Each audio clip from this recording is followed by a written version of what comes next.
It is Thursday, the 5th of October 2023.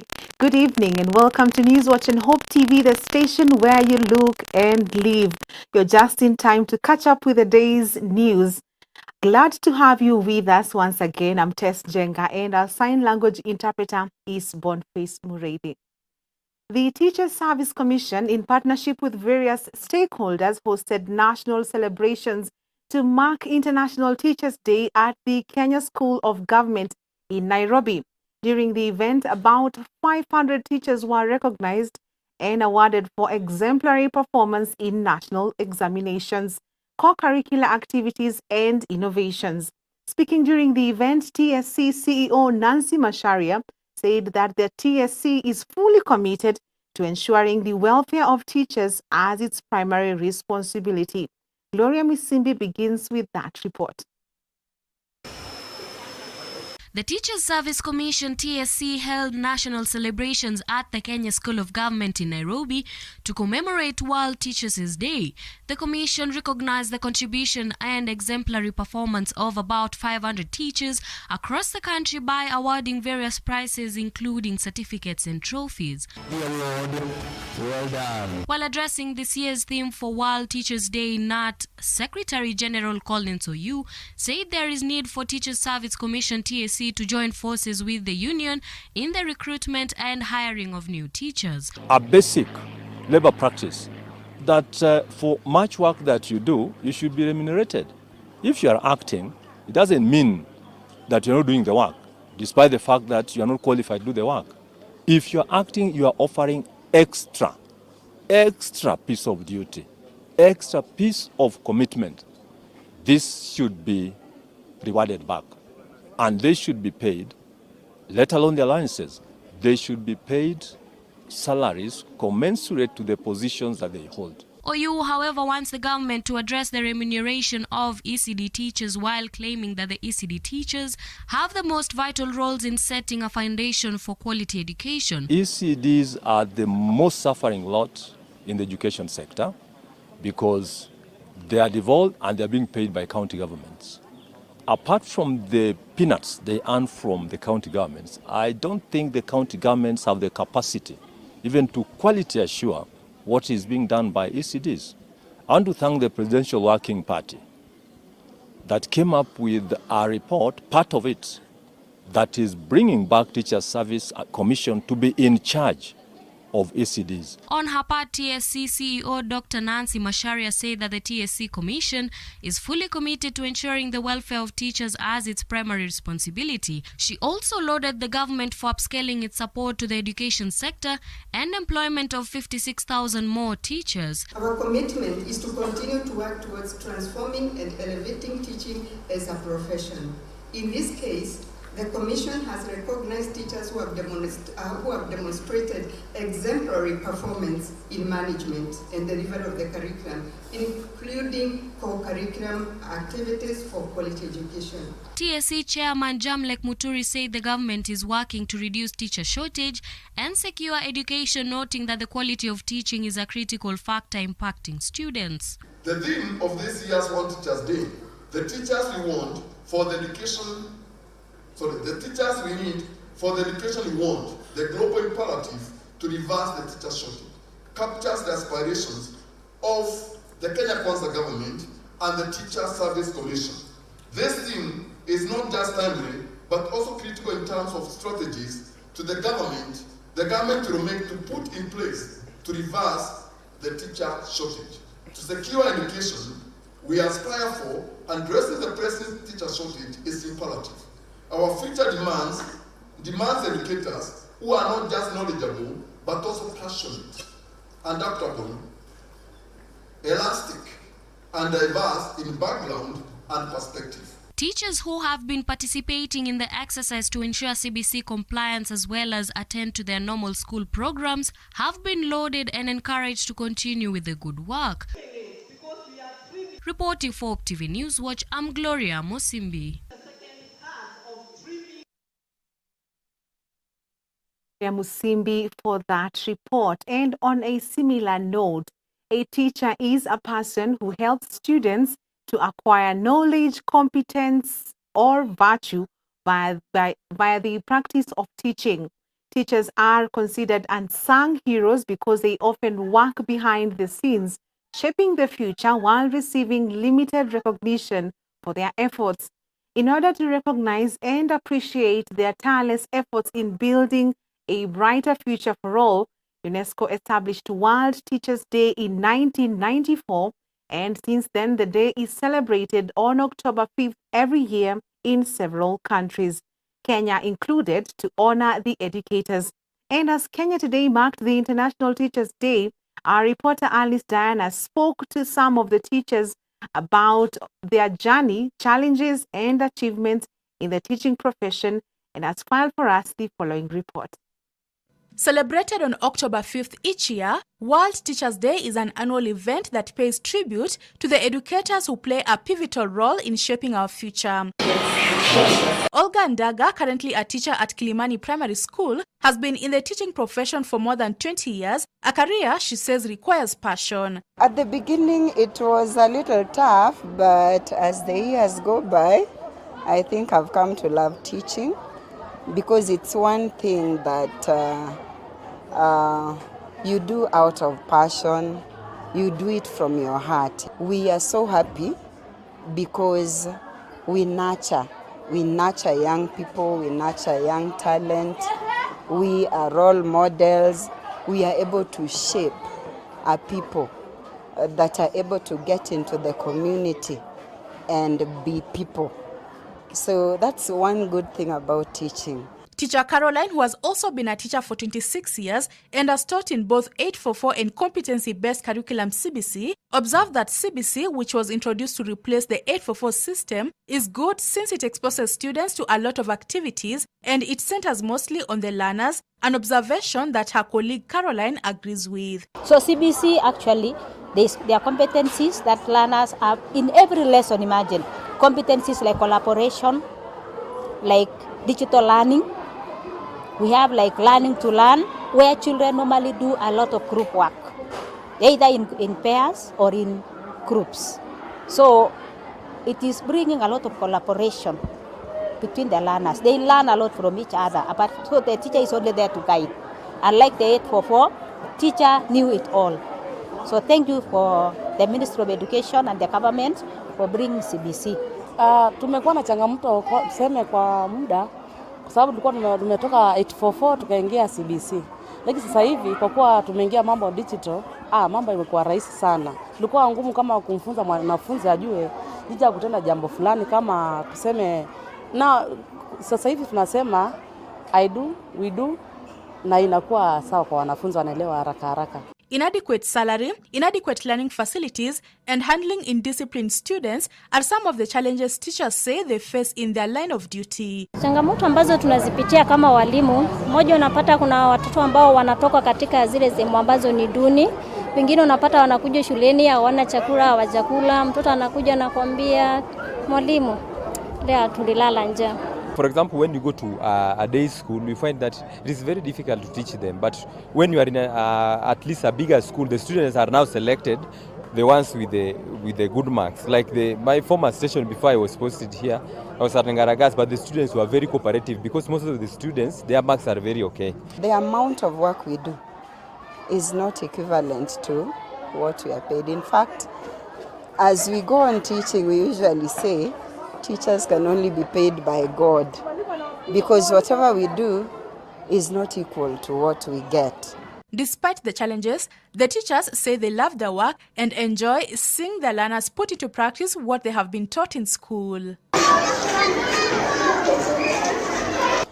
And as the world celebrates World Teachers' Day today for the incredible work teachers do, I would also like to celebrate my teachers who have taught me from primary school all the way to university for the great work they have done. Reporting for Hope TV Newswatch from Kilimani Primary School in Nairobi, I'm Alice Diana. Much appreciated, Alice Diana, for that report. Now let's switch gear to other matters of the country. The Azimio la Umoja coalition has castigated the government over the ongoing Sondu clashes, asking the government to support those affected by the killings. Azimio principal Raila Odinga now wants Interior Cabinet Secretary Kithure Kindiki summoned to Parliament to answer on the country's security. The opposition has further highlighted insecurity cases around the country, which they have blamed on Al-Shabaab militia. Azimio have also questioned the government's move to send Kenyan police officers to Haiti, saying that Kenya is yet to manage its own internal security. They have added that Kenya is a sovereign country and should not act in a manner, to please foreign nations to its own detriment. We are convinced that this violence is being sponsored by local politicians who have set their claim on part of Kisumu County during the envisaged boundary review that is coming soon. We strongly condemn the senseless murders prevailing in Sondu. We are also concerned over the mistrust that this violence is breeding between residents that is now taking a political dimension. We wish to assure the innocent residents of Sondu from either side of the border that we are in solidarity with them. We urge the residents to put down their arms and to embrace each other as brothers and sisters who have lived alongside each other for years. We cannot just sit and watch as innocent Kenyans are being butchered in their homes. You've seen what is happening there in Sondu. Houses being touched, people being burnt inside their homes. This is something that is horrible. And you have not even seen a statement coming from the government. What we are doing here, we are demanding that the government should come clear and make a statement. And even a minister in charge of internal security would have gone to the scene to go and see what is happening. The fact that they are all silent and business as usual tells you that there's something that they know that other Kenyans don't know. Back to matters education. Education Cabinet Secretary Ezekiel Machogu says that the Universities and Higher Education Loans Board have already commenced the processing of scholarships and bursaries for all students who have already applied. While giving an update today on the government's funding for basic, TVET and higher education, the Cabinet Secretary has at the same time ordered universities and TVET institutions to admit and keep students who have reported, even in cases where they do not have any fees. In the new higher education funding model, students have been categorized into 4 groups. These are vulnerable, extremely needy, and less needy. As Kennedy Kimani now reports, the 2nd, 3rd, and 4th year students are, however, not affected by the new funding model. Number 2, Education CS Ezekiel Machogu has ordered universities and TVET institutions to admit and keep students who have reported, even in cases where they do not have fees. Yeah, thank you. While giving an update today on the government funding for basic, TVET and higher education, the CS said that the Universities and Higher Education Loans Board have already begun the processing of scholarships and bursaries for all students who have already applied. For universities, we have been able to receive funding applications of 121,367 students out of the 130,000 that have applied to join our public universities, because we also have 9,622 who have equally applied to join our private universities. For our TVET institutions, we also have about 72,000 who have also applied for funding this particular financial year. In the new higher education funding model, students have been categorized into 4 groups, which are vulnerable, extremely needy, and less needy. The vulnerable category will receive a government scholarship of 82%, 18% loan by the Higher Education Loans Board, and a 60,000 shillings yearly upkeep. The extremely needy students will receive a government scholarship of 70%, a 30% help loan, and 55,000 shillings yearly upkeep. The needy will also get a government scholarship of 53% and a 40% help loan, but the family will cater for the remaining 7% of the fees. The students will have a part with 50,000 shillings help loan yearly upkeep. The less needy will get a 38% government scholarship, a 55% help loan, while the family will cater for the 7%. That dentistry is the most expensive. If you look at dentistry costs in KU, it is going for 720,000. For a vulnerable child, KU has given a discount of 15%. That means school fees that is required for dentistry will then be 612,000 to be paid by government in full. 82% will come as scholarship from university fund, and that will be 501,000. Scholarship is not repaid back. There will be a loan of 18%, which is 110,000, and help will then forward 110,000 to KU. And then on top of that, we'll also give the 60,000 for upkeep for that child to be able to remain in school throughout the year. The second, third, and fourth year students are, however, not affected by the new funding model. Kennedy Kimani, Hope TV Newswatch, Nairobi.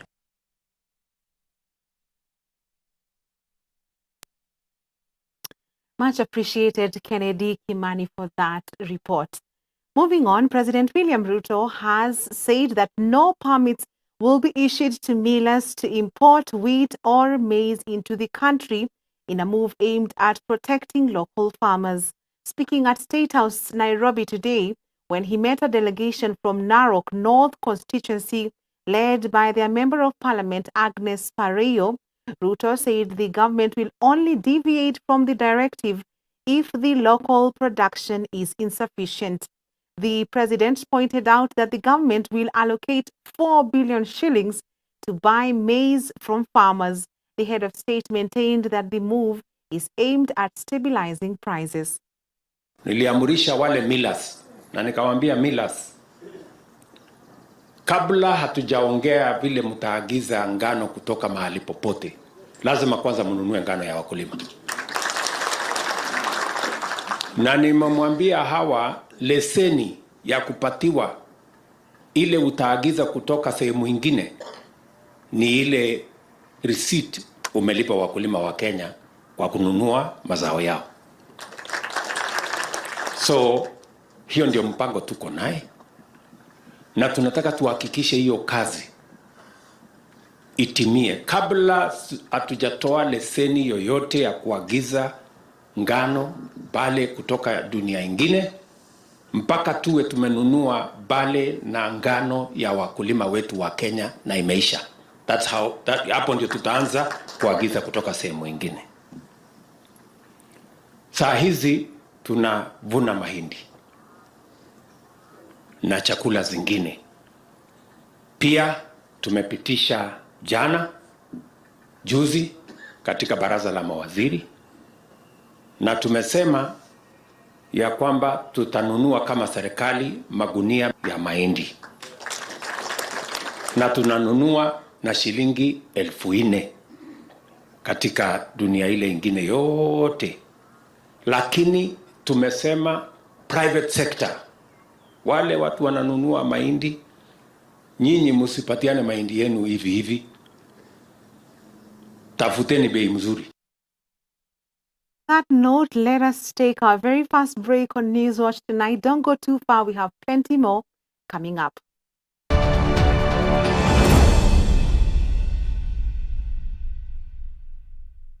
In order to keep hope alive in the airwaves, Hope Media has a couple of initiatives. Friends of Hope. Friends of Hope is you and I forming a team of well-wishers and volunteers who give in cash and kind to support in spreading the gospel at Hope Media. Currently, Hope Media is running a campaign under Friends of Hope dubbed 100 for 1. Through the campaign, Hope Media is asking Hope FM and Hope TV listeners and viewers to give just 100 shillings in order to reach one more soul with the message of hope and the gospel. Engage with us on our social media platforms at Hope FM Live and at Hope TV Kenya. Kuwa rafiki mso leo.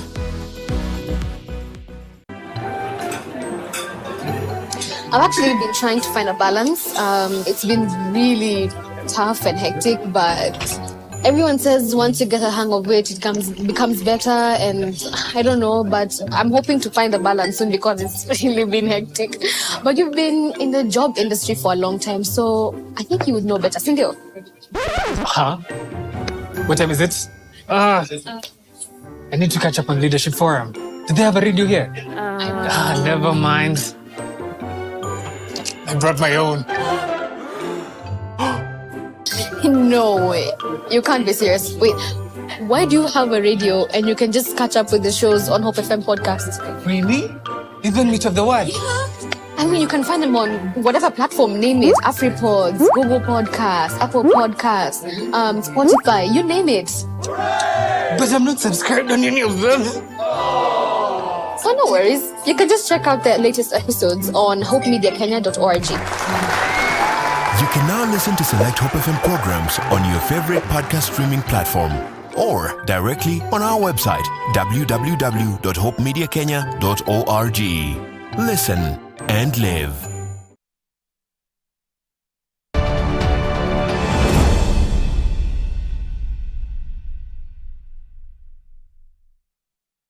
A very warm welcome back. Let's get back to celebrating teachers as Kenya marks International Teachers' Day today under the theme, The Teachers We Need for the Education We Want, the global imperative to reverse the teachers' shortage. Various recommendations have been given to improve the impact, working conditions of teachers, and the quality of education teachers provide. Our reporter Joy Mochache prepared this report detailing a teacher's experience in shaping young minds. Teachers are at the heart of education and are often tasked with shaping students who will be the leaders and innovators of tomorrow. Though this can be seen as a heavy responsibility, those that bear it see it as a calling that they had to answer. Charles Awasi has been teaching for more than a decade, amassing wide knowledge on what makes an excellent teacher. Being a teacher, way back from my high school, when I saw the dedication of our teachers, especially then my business teacher. And for sure, I can consider myself as an excellent teacher, having seen my learners succeed, especially in Kenya. Majority of my learners are doing well, and a successful teacher, an excellent teacher, is described. In Kenya, it is difficult to describe a teacher without seeing the outcome of the results.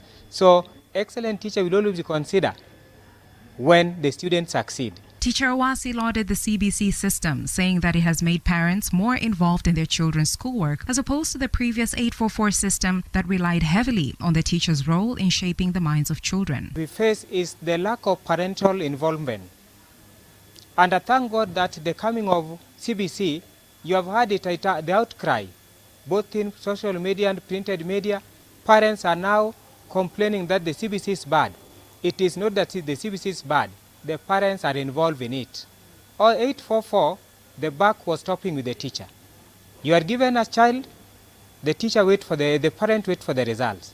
The upbringing of the children has become a challenge to us as teachers, especially in a boarding school like this. So long as the learner is in school, a teacher should be around. So we do beyond the teaching profession. However, he noted that teaching has changed through the generations, with students having more access to technology and social media, leading to distracted students or students who believe that education is no longer the key to success. Growing and when we were in school, teaching dynamics have greatly changed. During our time, we grew knowing education is the key to success and the only way to earn a living. But introduction of social media have really changed the perception of learners of today, and it's difficult for a teacher to convince a learner who can see earning money through TikTok, content creation, and YouTube to sit in class and wait for success after close to 12 years in class. So the major challenge is the introduction of technology, especially the media, where the learners can earn. Anybody can learn. They now consider education as the second option. They say education is a scam. Recently, Kenyan teacher Millicent Castellanes made her mark as one of the finalists who earned a place in the top 50 list of teachers in line to receive the Global Teacher Prize Award of 148 million shillings, a powerful incentive for teachers worldwide to do their best and follow suit to holistically educate students who will grow up to be contributors to society. A quote from William Arthur Ward says, "The mediocre teacher tells, the good teacher explains, the superior teacher demonstrates, the great teacher inspires." Reporting for Hope TV, I'm Joy Mochache. Much appreciated, Joy Mochache, for that report.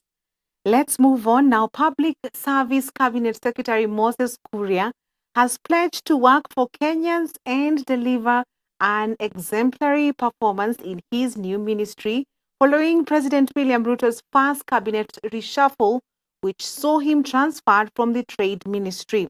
This comes even as Kuria today did the last lap of his Trade Ministry duties by launching the 15th Aggregation and Industrial Park in Garissa County, affirming that his great track record in the ministry will equally be evident in the Public Service Ministry as he transitions.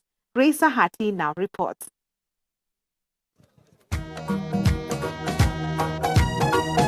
Following President William Ruto's first cabinet reshuffle, which has reorganized various ministries and redeployed government officials, Cabinet Secretary Moses Kuria, who has been transferred from Trade and Investment to the Public Service Ministry, says he has accepted the new docket, promising to deliver a great scorecard.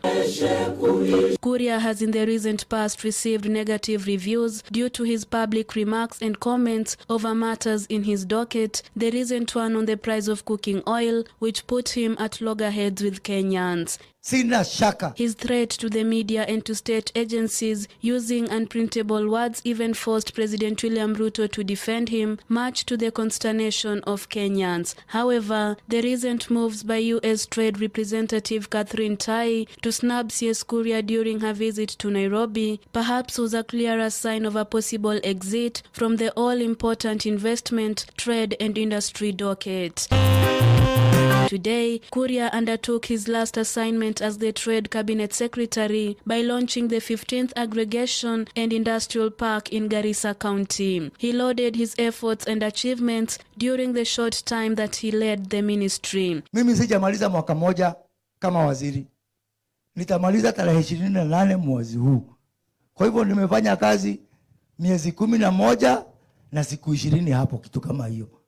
Na katika hiyo, a third of Kenya counties, 1/3 is already industrializing.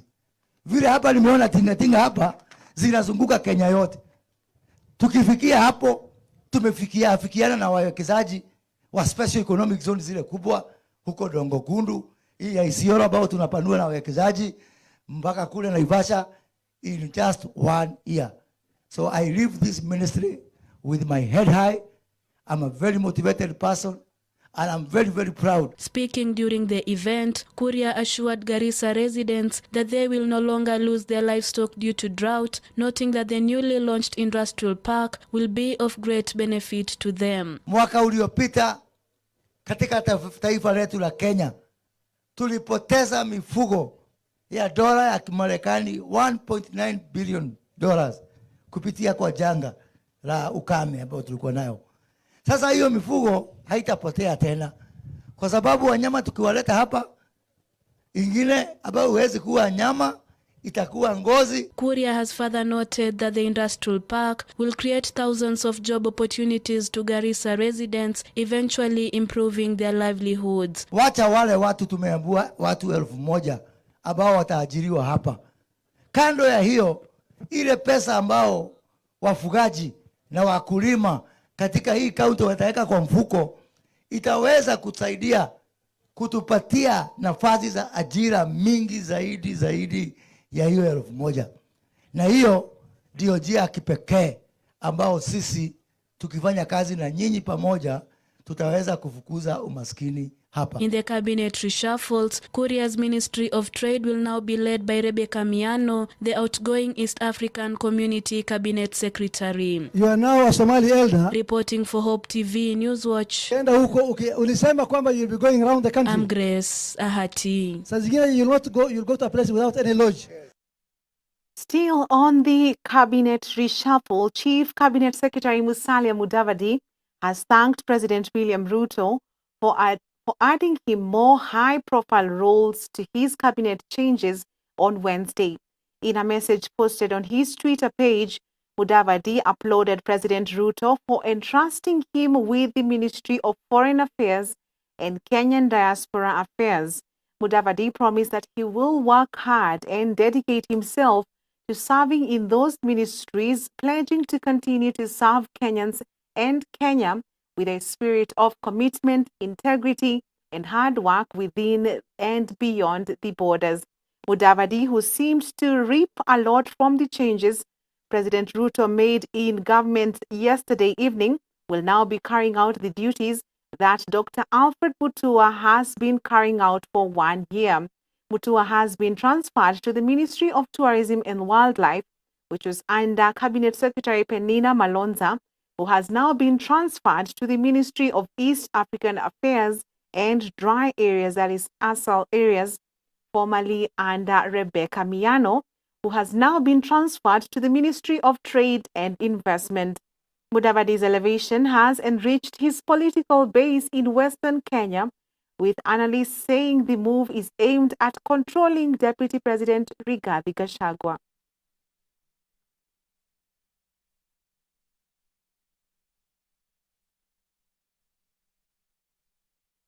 Moving on, the European Union has promised to give 67.1 billion shillings to Kenyan schools to enable internet connectivity, while launching the Last Mile Connectivity Program at Kilimani Primary School. The European Commissioner for International Partnerships, Jutta Appiline, promised to fund schools to bridge the digital divide in institutions. The Digital Economy Package for Kenya reflects the EU's strong commitment to Kenya's technological transition by expanding the connectivity of schools, providing skills training for students, and establishing a green digital innovation hub. Present at the launch was Principal Secretary for Basic Education, Belio Kipsang, who talked about the importance of the package towards Kenyan students through the enhancement of connectivity and opening up of digital opportunities for the youth in the country. By bringing on board 25,000 public Wi-Fis to enable our children in schools, in public spaces, to be able to access the digital space. We are also embarking on building digital hubs across the country, 1,450 across the country, to provide places for learning, provide places for working online and exploring opportunities in the digital entrepreneurship space. The design curriculum seeks to provide opportunities for learners to not only identify their own potential, but also to nurture it through a broad-based curriculum at formative years and pathways in senior school. This will be achieved by providing every Kenyan learner with requisite knowledge, skills, attitudes, and competencies which will enable them to thrive in the 21st century. Ladies and gentlemen, once again, digital literacy is among the core competencies to be acquired by every learner in basic education in Kenya. It will benefit around 300,000 children across 47 countries in Kenya and represents an important step forwards, reducing the country's digital divide and fighting digital inequalities. Now, as Kenya grapples with an alarming surge in phone theft cases, Secure, a cutting-edge mobile phone security application, has emerged as a powerful tool designed to safeguard smartphones against theft. The rampant rise in phone theft incidents has prompted the development of Secure, a comprehensive mobile security app boasting a range of innovative features, with smartphones increasingly holding sensitive data and being indispensable for communication and everyday tasks. The need for enhanced protection has never been more apparent. According to the latest annual report on crime by the National Police, various types of thefts, including that of mobile devices, accounts for at least 21% of all crimes reported in the country. Last month, the Directorate of Criminal Investigations arrested a suspected mobile theft kingpin with hundreds of devices in his premises. The Communication Authority of Kenya, in recognition of the seriousness of phone theft, has initiated plans to block phones that are reported as stolen from accessing any mobile networks within the country. Yeah, so Secure is an application that helps prevent someone from losing their phones by triggering alarms in different features. So the application have different features like motion, which if you were to put your phone on a desk and move a bit, someone takes the phone, the alarm will trigger and you'll start taking pictures and send those pictures to the email address of the owner of the phone. And at the same time, it does the same thing for all the other features, which is pocket mode, headset, charger, and we also have smart feature in the application that will automatically choose for you what protection is best for you at that time. Well, with this application, the target market is quite diverse because literally nowadays most people have phones, and phones are not just about the device itself. You know, it's what is in the phone, whether it's your contacts, whether it's pictures that you cherish. You know, you could be someone like a member of parliament, and you probably still need the app because you don't want someone to get into your phone because, you know, there might be information there that is sensitive. So in terms of the target market, it's one of those applications that almost anyone and everyone that has a smartphone will probably have utilization for it.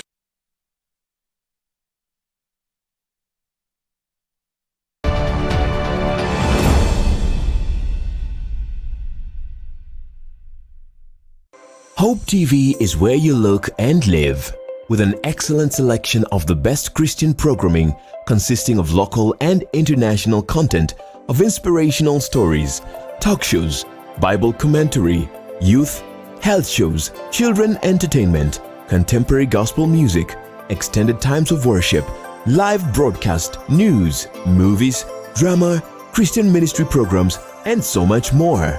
Hope TV is another quality service from Christ is the Answer Ministries with over 45% of authentic and credible local content every week. Hope TV is a sister station to Hope FM, Kenya's leading Christian radio station with footprints across the country. Tune in to Hope TV, where you look and live. Thank you for watching Hope TV, the station where you look and live. For feedback regarding our programming, you can WhatsApp us through 0708 222 323, SMS 22232, website www.hopemediakenya.org, or scan the QR code below.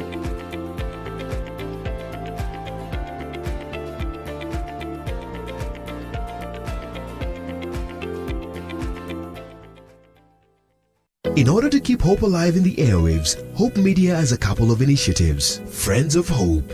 Friends of Hope is you and I forming a team of well-wishers and volunteers who give in cash and kind to support in spreading the gospel at Hope Media. Currently, Hope Media is running a campaign under Friends of Hope dubbed 100 for 1. Through the campaign, Hope Media is asking Hope FM and Hope TV listeners and viewers to give just 100 shillings in order to reach one more soul with the message of hope and the gospel. Engage with us on our social media platforms at Hope FM Live and at Hope TV Kenya. Kuwa rafiki mso leo.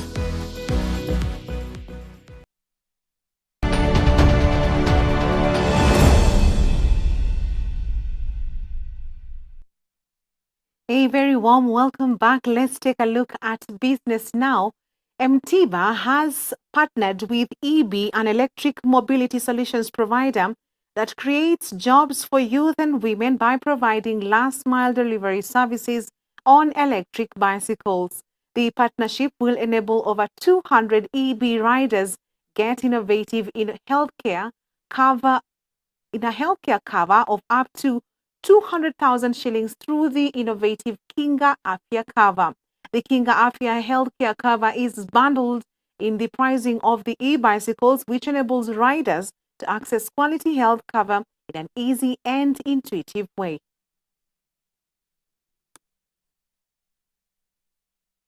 As MTIBA, we've launched a very innovative product called Kinga Afya together with AAR Insurance. And with Kinga Afya, the EB riders are from now onwards protected for their health. So whenever they have an accident or an emergency or need to seek healthcare services in another way, they can use the Kinga Afya cover to do so in a very easy and efficient way. So with Kinga Afya and EB, we're making a big step again in making quality access to healthcare possible in a very easy and affordable way.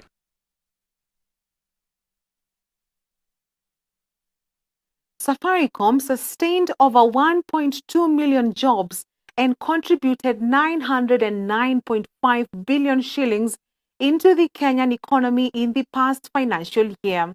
According to the telco's 12th Sustainable Business Report released today, the 909.5 billion shillings added to the Kenyan economy was approximately 15 times greater than the financial profit made during this year. This is attributed to the value created for customers, agents, and merchants through M-Pesa, as well as the growth in economic impact created through Safaricom's capital and operational expenditures during the period under review. It resonates with our unwavering commitment to leveraging technology, our platforms to connect people to people, opportunities, and information while we transform lives. This report sets out milestones for becoming a purpose-led technology company. It describes our actions, our opportunities, the challenges in empowering the tech ecosystem in Kenya and beyond, as we work to transform lives across every level of society, business, and government. In a challenging year, we navigated significant headwinds and delivered exceptional outcomes, highlighting a forward-looking, innovative, integrated organization committed to transforming lives. And we are very proud to showcase our commitment to transparency, to accountability, and credibility. So thanks to our sustainability-focused efforts, we recently announced something which is a first of its kind, the 15 billion sustainability-linked loan, which has been showcased across Africa and was announced during the climate summit that we recently had in Kenya. We welcome more stakeholders and partners to collaborate with us to deliver on the United Nations SDGs. But more importantly, to scrutinize our business as we launch this report. We call on you to identify where we can do better, to hold us to account, to improve our operations, because we are all our customers, all our partners in our operations, and also to service our customers in the region continually. Over 1,000 smallholder maize farmers in Embu County are set to benefit from access to digital credit for inputs and insurance to boost agricultural production. Through a financing agreement between Family Bank and DigiFarm, the farmers based in Bere North and South sub-counties will be able to borrow and access the fund digitally through the Agritech platform. The farmers will receive financing depending on the acreage size, where those registered will be able to redeem their credit vouchers for farm inputs such as fertilizer and pesticides from DigiFarm partner Agrovets. In addition to financing, the farmers will receive training on sustainable agricultural practices, market linkages, and financial literacy to promote farming resilience.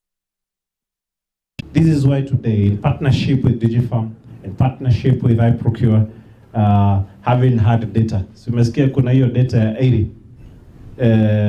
We have entered into an agreement to enable 1,000 maize farmers in Embu to conveniently access affordable digital credit for farm input at the convenience of their phone. Hapo simu mkononi, pesa pap.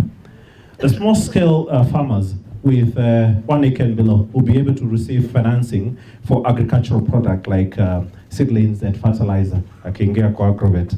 We will provide the necessary capital needed depending on the size of the land and the crop cycle to purchase agriculture inputs and acquire labor and machinery to improve yield production. Since smallholder farmers are the primary producers of agricultural output in Kenya, they have a huge role to play in our food security. Their contribution is key if we are to achieve zero hunger as a nation as part of the Sustainable Development Goals. Our purpose is to leverage technology, data, and partnerships to resolve key challenges in agriculture and make smallholder farmers wealthier in a commercially sustainable way. Together with Family Bank, we will support smallholder farmers here in Embu and in Meru to improve their production in maize and in sorghum.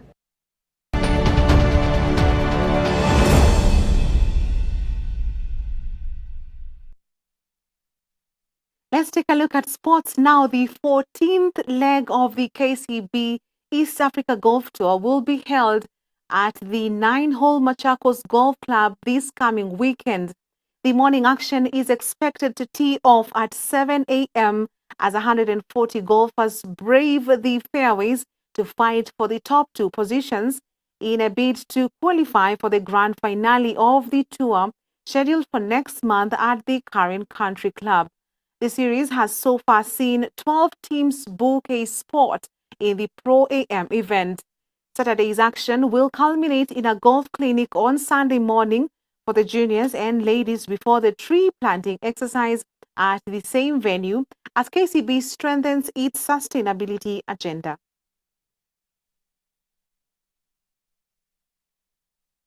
Well, World Football Governing Body FIFA has confirmed that the 2030 World Cup will be held across 6 countries in 3 continents. That is, Spain, Portugal, and Morocco have been named as the co-hosts, with the opening 3 matches taking place in Uruguay, Argentina, and Paraguay. The opening matches in South America are to mark the World Cup's centenary, as it will be 100 years since the inaugural tournament in Montevideo. The decision is set to be ratified at a FIFA Congress next year.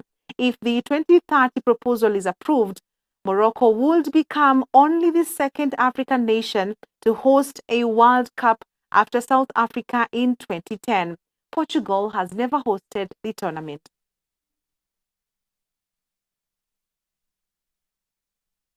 And it's a wrap on Newswatch tonight. On behalf of the whole team, thank you for watching. I'm Tess Njenga, and our sign language interpreter is Boniface Mureithi. Have a good night.